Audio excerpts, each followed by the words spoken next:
How is it that in a market where you have big money looking for undervalued intrinsic stocks, these opportunities even exist? Couple reasons. I think the most important one is the human nature of it. March 2020, for the old heads who know about the crash of 87, dot-com bubble, '08, I think March 9th, 2009. March 9th, 2009 was when market recovered and took off. For the entire year of 2008 was when Lehman Brothers went bankrupt and all that. It was as a student in history, I read about it, and that's the time to get in, but that's the time where there was great dislocations and prices were generally mispriced. So, or the correction of 2022 in October, when tech stocks were correcting, but later in November, ChatGPT came out and this AI boom that was brought upon us because of productivity, technology, innovation that leads to productivity gains or assumed productivity gains down the line. So when big events happen, people generally get irrational, either too fearful or too greedy.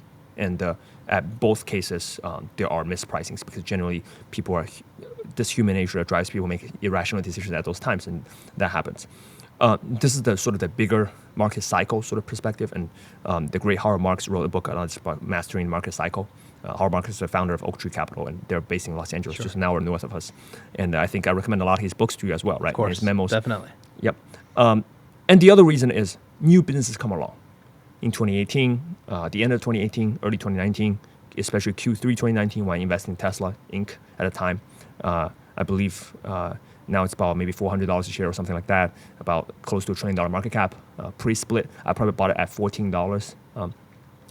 At the time, it was $25 billion market cap, something like that, close to, and then eventually doubled to $40 billion, and it went on to be like a $500 billion. So we made 11x return from that sort of Tesla position at the time. Why it happened is generally because there's a new product plate that's coming to the marketplace that people don't understand it or that's being misunderstood. Mm-hmm. So new entries to our marketplace that's misunderstood, or new category or this innovation that's happening brings disruptive forces that generally cause mispricing as well as market cycles and human nature. And then also there are certain times a great management team, we talk about the 3 P's up here, Value Capital, when we look at investments, product people, price. Great. And then the people side of it. Sometimes a great CEO can change a business from being poorly run to being better managed company, and unlocks, a lot of times surprise me, the amount of alpha that's being able to unlock. Mm-hmm. For example, when Larry Culp took GE, I thought it was going to be a good transition, and GE was going to be, it was undervalued and maybe provide some good return moving forward at that price. It was attractive.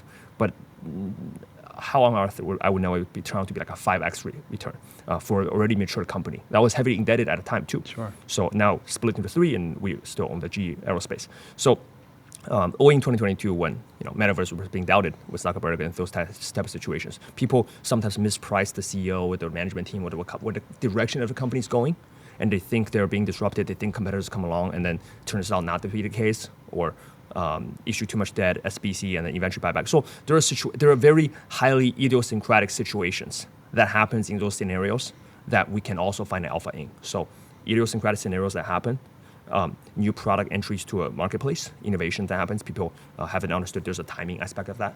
That part, I think being close to Silicon Valley, having, shout out to a few good friends of mine who started their own companies, who are great engineers, who know way smarter than I am, some in robotics, some in software engineering, then they would teach me things about, wow, this is going to change how this industry is going to perform down the line. Then there might be opportunities there, right? And the third, I would say, or the first one, I shall say, it's always the human nature side. I think that side, we try to do it as best as we can. And that's probably the biggest edge I think hopefully we'll continue to have, is to, Buffett says, close the room, be fearful when others are greedy, and be greedy when others are fearful. I think that comes from the biggest alpha, and that's timeless.